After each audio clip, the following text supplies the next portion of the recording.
Hello everyone, welcome to RG smart class. मैं हूं अभिषेक अवस्थी और मैं अनअकैडमी पे प्लस एजुकेटर हूं। तो अगर आप सीटेट एग्जाम की प्रिपरेशन कर रहे हैं तो अनअकैडमी प्लस आपके लिए एक नया बैच कोर्स लेके आ रहा है आपके सीटेट एग्जाम के लिए, जो कि 17 जुलाई 2021 से शुरू होने वाला है। इस बैच कोर्स को ज्वाइन करने का लिंक मैंने डिस्क्रिप्शन में दिया हुआ है, वहां पे जाके आप इस बैच कोर्स को ज्वाइन कर सकते हैं। और इस बैच कोर्स में आपको इंडिया के सभी टॉप के एजुकेटर्स एक साथ मिल जाएंगे। और अभी तक अगर आपने अनअकैडमी प्लस का सब्सक्रिप्शन नहीं लिया तो ये अनअकैडमी प्लस का सब्सक्रिप्शन प्लान है। अगर आप 1 ईयर का सब्सक्रिप्शन लेते हैं तो जो सब्सक्रिप्शन पहले आपको 4500 पे मिल रहा था, तो 80% की डिस्काउंट के बाद में ये सब्सक्रिप्शन आपको मिलेगा सिर्फ 899 में। और इसमें भी अगर आप रेफरल कोड यूज कर लेते हो ABRG10 तो आपको 10% का और डिस्काउंट मिल जाएगा। और आपको पता होगा बहुत सारे आपको यूनिक फीचर मिलते हैं अनअकैडमी प्लस का सब्सक्रिप्शन लेने पर। आपको जो भी फेवरेट आपके एजुकेटर हैं उनकी लाइव क्लासेस मिलती हैं अपने घर से ही। कंप्लीट एग्जाम का प्रिपरेशन आपको करा दिया जाता है, रेगुलर डाउट क्लियरिंग सेशन होते हैं। आपके क्लास रिलेटेड जो भी आपकी प्रॉब्लम, जो भी आपकी क्वायरीज है, उनको आप डिस्कस कर सकते हो। कंप्लीट सिलेबस आपको अनअकैडमी प्लस पे करा दिया जाता है, अलग से आपको कहीं पे पढ़ने की कोई जरूरत नहीं पड़ती है। इसके अलावा फ्री टेस्ट सीरीज और वीकली मॉक टेस्ट, ऐसे बहुत सारे आपको यूनिक फीचर मिलते हैं। तो चलिए हम लोग शुरू करते हैं अब आज का सेशन। और आज के सेशन में हम लोग ईवीएस के प्रैक्टिस सेट 6 पर डिस्कस करने वाले हैं। तो आज का पहला प्रश्न है कि झूम खेती का संबंध किस राज्य से है। तो झूम खेती का संबंध किस राज्य से है? आपका सही आंसर है ऑप्शन सी, मेघालय। झूम जो है ये स्थानांतरित कृषि का एक प्रकार है। ध्यान रखेंगे, जो झूम है ये स्थानांतरित कृषि का एक प्रकार है जो कि पूर्वोत्तर भारत में की जाती है। और ये खेती जो है ये भारत में अब प्रतिबंधित खेती के अंतर्गत आती है। तो क्योंकि इससे काफी ज्यादा लॉस होता है लैंड को और वनों को, ठीक है। और एक चीज आप ध्यान रखेंगे कि ये खेती की सबसे प्राचीन प्रणाली है। अगर आपसे पूछा जाए कि खेती की सबसे जो प्राचीन प्रणाली है या फिर जो सबसे पुरातन जो प्रणाली है वो कौन सी है, तो याद रखेंगे वो है आपकी झूम कृषि, ठीक है। याद कर लीजिएगा इसको। कभी कभी पूछ लेते कि मिश्रित कृषि क्या होती है। तो जब कृषि के साथ में पशुपालन किया जाता है, जब कृषि के साथ में पशुपालन किया जाता है तो ऐसी कृषि को मिश्रित कृषि कहा जाता है। अगला प्रश्न है कि शुष्क बर्फ किसका ठोस रूप है। तो जो शुष्क बर्फ है वो कार्बन डाइऑक्साइड का ठोस रूप है, याद कर लीजिएगा। नेक्स्ट क्वेश्चन है कि भारत में सर्वाधिक ऊंचाई पर स्थित राष्ट्रीय उद्यान कौन सा है। तो भारत में सर्वाधिक ऊंचाई पर स्थित जो राष्ट्रीय उद्यान है वो है नामदफा राष्ट्रीय उद्यान। और जो ये नामदफा राष्ट्रीय उद्यान है, आप ध्यान रखेंगे ये अरुणाचल प्रदेश में स्थित है, ठीक है। कहां स्थित है? अरुणाचल प्रदेश में। अगला प्रश्न है कि वैश्विक ऊष्मायन का मतलब होता है ग्लोबल वार्मिंग, ठीक है। वैश्विक ऊष्मायन कहें, भूमंडलीय तापन कहें, तो इसका अर्थ होता है ग्लोबल वार्मिंग। तो ग्लोबल वार्मिंग के लिए निम्नलिखित में से कौन सा एक कारक है? पेड़ पौधों से निकली गैसें, वाहनों से निकली गैसें, भट्टियों से निकली गर्म हवा, या फिर हाइड्रोजन। तो आपका सही आंसर हो जाएगा वाहनों से निकली गैसें। और अगर आपसे पूछा जाए कि ग्लोबल वार्मिंग में सबसे ज्यादा जो जिम्मेदार गैस है वो कौन सी है, तो वो है कार्बन डाइऑक्साइड। कार्बन डाइऑक्साइड जो है वो सबसे इंपॉर्टेंट गैस है ग्लोबल वार्मिंग के लिए, ध्यान रखेंगे। इसी की वजह से ग्लोबल वार्मिंग सबसे अधिक होती है। अगला प्रश्न है कि धातु में प्रस्तर किसे कहा जाता है। तो धातु में प्रस्तर जो है किसे कहा जाता है, तो इसका जो सही आंसर है वो हो जाएगा आपका ऑप्शन डी, अयस्क। अयस्क जो है उसको कहा जाता है धातु में प्रस्तर यानी कि ओर। जैसे कि आपको पता है कि पृथ्वी पर सर्वाधिक मात्रा में जो पाई जाने वाली धातु है वो है एल्युमिनियम। तो एल्युमिनियम जिस चट्टान से मिलती है उसको बोलते हैं बॉक्साइट। यानी कि जो एल्युमिनियम की अयस्क चट्टान है उसको हम लोग क्या बोलेंगे? बॉक्साइट। ये यहां पर आप देख रहे हो। तो बॉक्साइट से एल्युमिनियम मिलता है, तो एल्युमिनियम का जो अयस्क है वो हम बॉक्साइट को कहेंगे, ठीक है। याद कर लीजिएगा। तो ऐसी चट्टान जिससे कोई धातु मिलती है तो उस चट्टान को उसे उस धातु का अयस्क कहा जाता है। अगला प्रश्न है कि पेड़ पौधे प्रदूषण को घटाते हैं क्योंकि वे अवशोषण करते हैं। तो पेड़ पौधे प्रदूषण को घटाते हैं क्योंकि वे अवशोषण करते हैं कार्बन डाइऑक्साइड का। सूर्य के प्रकाश की उपस्थिति में प्रकाश संश्लेषण की क्रिया में जो पेड़ पौधे हैं, तो ध्यान रखेंगे कि वो कार्बन डाइऑक्साइड को अवशोषित करते हैं जबकि ऑक्सीजन को उत्सर्जित करते हैं। यानी कि कार्बन डाइऑक्साइड को एब्जॉर्ब करते हैं और ऑक्सीजन को रिलीज करते हैं। नेक्स्ट क्वेश्चन है कि भूकंप की तीव्रता को किसके द्वारा मापा जाता है। तो भूकंप की तीव्रता को मापा जाता है रिक्टर स्केल के द्वारा। और रिक्टर स्केल लगा होता है सिस्मोग्राफ नामक यंत्र पर। तो यहाँ पर जो इमेज में आप ये देख रहे हो डिवाइस, ये है सिस्मोग्राफ। और सिस्मोग्राफ पर रिक्टर स्केल लगा होता है जो कि बताता है कि भूकंप की तीव्रता कितनी है। रिक्टर स्केल पर 0 से लेकर 9 तक की नंबर्स होते हैं। और रिक्टर स्केल पर एक रीडिंग आगे बढ़ने का मतलब होता है पिछले भूकंप से 10 गुना अधिक तीव्रता का भूकंप। नेक्स्ट क्वेश्चन है कि महासागरों में जल स्तर की वृद्धि का क्या कारण है। तो महासागरों में जल स्तर की वृद्धि का कारण है ध्रुवीय प्रदेशों में बर्फ का पिघलना। ग्लोबल वार्मिंग के कारण जो ध्रुवीय क्षेत्र है वहां पे बर्फ पिघल रही है, जिस कारण महासागरों का जो जल का स्तर है वो बढ़ रहा है, ठीक है। यहाँ पर जो आप इमेज देख रहे हो ये अंटार्कटिका की इमेज है। तो आपको पता होगा जो अंटार्कटिका है इसको विश्व का श्वेत महाद्वीप भी कहा जाता है। और अंटार्कटिका महाद्वीप का जो 98% भाग है वो 1.6 किलोमीटर मोटी बर्फ से ढका हुआ है। ठीक है, चलिए आगे बढ़ते हैं। अगला प्रश्न है कि वायुमंडल में हानिकारक सल्फाइड मिश्रित गैस कौन सी है। तो वायुमंडल में जो हानिकारक सल्फाइड मिश्रित गैस है वो है आपकी सल्फर डाइऑक्साइड। यहाँ पर जो पेड़ की छाल पे आप देख रहे हो इसको बोलते हैं लाइकेन। तो लाइकेन वायु प्रदूषण के सूचक होते हैं। जहां की वायु प्रदूषित होगी, जिस क्षेत्र की वायु प्रदूषित होगी वहां पर आपको पेड़ों की छालों पर लाइकेन नहीं दिखेंगे।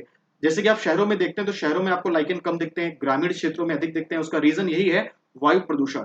शहरों में वायु प्रदूषण अधिक है इसलिए वहां पर लाइकेन आपको कम दिखेंगे पेड़ की छालों पर, गांव में आपको अधिक दिखेंगे। अगला क्वेश्चन है कि वायु प्रदूषण को किसके द्वारा कम किया जा सकता है। तो वायु प्रदूषण को वृक्षों के द्वारा कम किया जा सकता है, ध्यान रखेंगे। अगर आपसे पूछा जाए कि विश्व में सर्वाधिक वनों वाला देश कौन सा है, तो विश्व में सर्वाधिक वनों वाला देश है रूस। और विश्व में अगर आपसे पूछा जाए कि सर्वाधिक वर्षा वनों वाला देश कौन सा है, तो विश्व में सर्वाधिक जो वर्षा वनों वाला देश है वो है ब्राजील। मोस्ट इंपॉर्टेंट है, याद कर लीजिएगा। अगला प्रश्न है कि विश्व पर्यावरण दिवस कब मनाया जाता है। तो विश्व पर्यावरण दिवस मनाया जाता है 5 जून को। स्टॉकहोम सम्मेलन हुआ था 1972 में, और इस सम्मेलन में यह घोषणा की गई थी कि प्रत्येक वर्ष 5 जून को विश्व पर्यावरण दिवस मनाया जाएगा। और पहली बार मनाया गया था 1974 में, याद रखेंगे। ठीक है, और इसके अलावा एक होता है पर्यावरण संरक्षण दिवस, तो ये भी काफी इंपॉर्टेंट है, पर्यावरण संरक्षण दिवस। तो याद रखेंगे जो पर्यावरण संरक्षण दिवस है ये मनाया जाता है 26 नवंबर को। अगला प्रश्न है कि किसी जगह के फ्लोरा और फोना किसको प्रदर्शित करते हैं। तो किसी भी जगह के फ्लोरा और फोना जो है वो प्रदर्शित करते हैं पेड़ पौधों और जंतुओं को। नेक्स्ट क्वेश्चन है कि निम्नलिखित में से पारिस्थितिकी तंत्र का उदाहरण क्या है। तो निम्नलिखित में से जो पारिस्थितिकी तंत्र का उदाहरण है वो है तालाब। तालाब जो है वो कृत्रिम पारिस्थितिकी तंत्र का एक एग्जाम्पल है।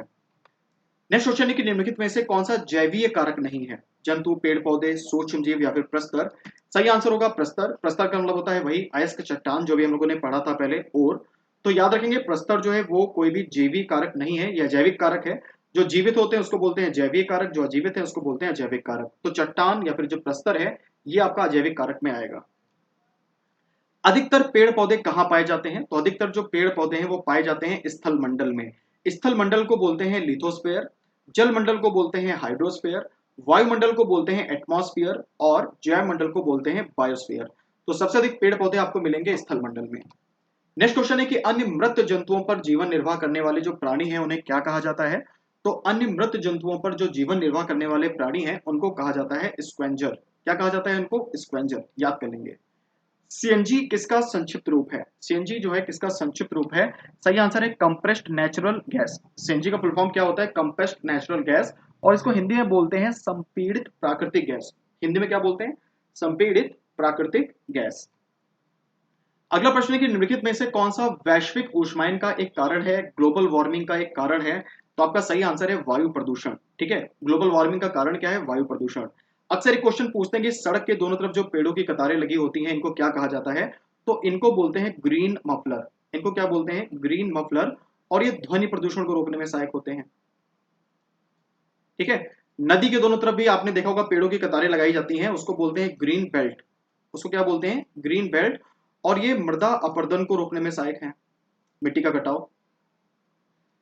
अगला प्रश्न है कि भारत में कितने रामसर स्थल स्थित हैं। भारत में कितने रामसर स्थल स्थित हैं। आर्द्र भूमि के संरक्षण के लिए रामसर सम्मेलन की शुरुआत की गई। तो भारत में कितने रामसर स्थल स्थित हैं। तो भारत में 42 यानी कि 42 रामसर स्थल स्थित हैं, याद कर लेंगे। अगला प्रश्न है कि निम्नलिखित में से कौन वायु प्रदूषण का एक उदाहरण है। निम्नलिखित में से कौन सा वायु प्रदूषण का एक उदाहरण है। तो इसका जो सही आंसर है वो हो जाएगा आपका ऑप्शन डी, उपरोक्त सभी। ठीक है, वाहनों से निकलने वाली गैस, धुआं और कुआसा, जलती हुई लकड़ी से निकली गैस और उपरोक्त सभी। तो आपका सही आंसर क्या हो जाएगा? उपरोक्त सभी, याद कर लीजिएगा इसको। ठीक है, चलिए आगे बढ़ते हैं। ओजोन डे मनाने की घोषणा किस प्रोटोकॉल में हुई थी। ओजोन डे मनाने की घोषणा किस प्रोटोकॉल में हुई थी। सही आंसर है मॉन्ट्रियल प्रोटोकॉल। देखो ओजोन डे जो है वो मनाया जाता है 16 सितंबर को।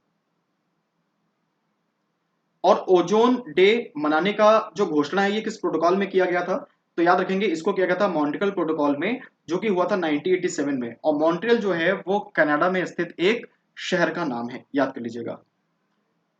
नेक्स्ट क्वेश्चन है कि राष्ट्रीय हरित कोर का उद्देश्य क्या है, यानी कि एनजीटी का उद्देश्य क्या है। तो एनजीटी का जो उद्देश्य है वो है ऑप्शन डी, उपरोक्त सभी। युवाओं को पर्यावरण और पारिस्थितिकी के बारे में बताना, पर्यावरणीय कानून बनाना, पर्यावरणीय संरक्षण करना, तो ये सभी कार्य हैं किसके, एनजीटी के, यानी कि राष्ट्रीय हरित कोर के। नेक्स्ट क्वेश्चन है कि राष्ट्रीय जैव विविधता प्राधिकरण कहाँ स्थित है? तो राष्ट्रीय जैव विविधता जो प्राधिकरण है ये स्थित है चेन्नई में, और चेन्नई जो है ये है तमिलनाडु की राजधानी का नाम, याद कर लीजिएगा। अगला क्वेश्चन है कि भारत में कितने जैव भौगोलिक क्षेत्र हैं? तो भारत में कितने जैव भौगोलिक क्षेत्र हैं? तो याद रखेंगे भारत में 10 जैव भौगोलिक क्षेत्र हैं। और अगर आपसे पूछा जाए कि भारत में जैव विविधता के कितने हॉटस्पॉट हैं, तो भारत में जैव विविधता के 4 हॉटस्पॉट हैं। एक तो है आपका उत्तर का हिमालय, एक है आपका पश्चिमी घाट, ठीक है, पश्चिमी घाट, और एक है आपका इंडो बर्मन क्षेत्र, भारत और म्यांमार की सीमा के पास का जो क्षेत्र है, और एक है आपका सुंडालैंड। तो सुंडालैंड जो है ये अंडमान निकोबार में है, और यहाँ पे आपको दिख रहा होगा सुंडा स्ट्रेट, इंडियन ओशियन में है ये, इंडोनेशिया के पास में। और इसी के थोड़ा सा और आगे बढ़ेंगे अंडमान निकोबार की तरफ, तो यहाँ पे सुंडालैंड आपको मिलेगा, जो कि भारत के 4 जैव विविधता के जो हॉटस्पॉट हैं उनमें से एक है। चारों मैंने आपको बता दिए, याद कर लीजिएगा। अगला क्वेश्चन है कि वर्ष 1992 में पृथ्वी शिखर सम्मेलन का आयोजन कहाँ किया गया था? तो वर्ष 1992 में पृथ्वी शिखर सम्मेलन का आयोजन किया गया था रियो डी जेनेरियो में, और रियो डी जेनेरियो जो है वो ब्राजील का एक सबसे बड़ा शहर है, याद रखेंगे। पूर्व प्रधानमंत्री इंदिरा गांधी के द्वारा वन्य जीव संरक्षण अधिनियम कब पारित किया गया था? तो पूर्व प्रधानमंत्री इंदिरा गांधी के द्वारा वन्य जीव संरक्षण अधिनियम पारित किया गया था वर्ष 1972 में, 1972 में। देखो स्टॉकहोम सम्मेलन हुआ था 1972 में, और उस सम्मेलन के बाद में भारत में भी पर्यावरण संरक्षण पर अधिक ध्यान दिया गया, और इसी के अंतर्गत 1972 में पूर्व प्रधानमंत्री इंदिरा गांधी के द्वारा वन्य जीव संरक्षण अधिनियम जो है वो पारित किया गया। अगर आपसे पूछें कि वन अधिनियम कब पारित किया गया, तो वन अधिनियम पारित किया गया है 1980 में। पहले वन्य जीव संरक्षण अधिनियम है 1972, और फिर ये वन अधिनियम 1980। नेक्स्ट क्वेश्चन देखें, पूर्व प्रधानमंत्री राजीव गांधी के द्वारा पर्यावरण एवं वन मंत्रालय की स्थापना कब शुरू की गई थी? तो पूर्व प्रधानमंत्री राजीव गांधी के द्वारा पर्यावरण और वन मंत्रालय की स्थापना जो है वो शुरू की गई थी 1985 में, 1985 में। अगला प्रश्न है कि भारत में पर्यावरण संरक्षण अधिनियम कब पारित किया गया था? तो भारत में पर्यावरण संरक्षण अधिनियम जो है ये पारित किया गया था वर्ष 1986 में। कब पारित किया गया था? वर्ष 1986 में, 1986 में। पर्यावरण मंत्रालय कब बना था? 1985 में। और पर्यावरण संरक्षण अधिनियम कब पारित किया गया था? उसके एक साल बाद, 1986 में। अगला प्रश्न है कि भारत में किस पंचवर्षीय योजना में पर्यावरण को विकास के साथ जोड़ा गया था? तो भारत में चौथी पंचवर्षीय योजना में पर्यावरण को विकास के साथ जोड़ा गया था, ध्यान रखेंगे। और पंचवर्षीय योजना को लागू करने का जो कार्य है वो पहले योजना आयोग करता था, जिसका नाम बदलकर 2015 में नीति आयोग कर दिया गया है। और अब जो पंचवर्षीय योजनाएं हैं प्रेजेंट टाइम में वो लागू नहीं की जाती हैं, अब वार्षिक योजनाएं बनती हैं। अगला क्वेश्चन है कि किस अंतर्राष्ट्रीय सम्मेलन के बाद भारत में पर्यावरण संरक्षण को अधिक महत्व प्रदान किया गया था? तो इसका सही आंसर है ऑप्शन बी, स्टॉकहोम सम्मेलन 1972। यह अंतर्राष्ट्रीय स्तर पर पहला सम्मेलन था जो कि किया गया पूरे वर्ल्ड लेवल पे, और उसके बाद में हर देश ने अपने यहाँ पर्यावरण संरक्षण पर ध्यान देना शुरू किया। तो इसी के बाद में भारत में भी पर्यावरण संरक्षण जो है उसको अधिक महत्व प्रदान किया जाने लगा। ठीक है, चलो ये आज के कुछ इंपॉर्टेंट क्वेश्चन थे जो भी हम लोगों ने डिस्कस किए। सेशन अगर आपको अच्छा लगा हो तो इसे लाइक करिएगा, कमेंट करिएगा, और आप जरूर बताइएगा कि आपके कितने क्वेश्चन सही हुए। अगर आप क्लास को पहली बार देख रहे हैं तो फॉलो भी कर लीजिएगा, सब्सक्राइब कर लीजिएगा, और अगर आप इसका पीडीएफ डाउनलोड करना चाहते हो तो हमारे टेलीग्राम चैनल से डाउनलोड कर सकते हैं। टेलीग्राम चैनल का लिंक मेरे डिस्क्रिप्शन में दिया हुआ है। तो आज के लिए इतना ही, मिलते हैं अगले वीडियो में, तब तक के लिए गुड बाय, थैंक यू।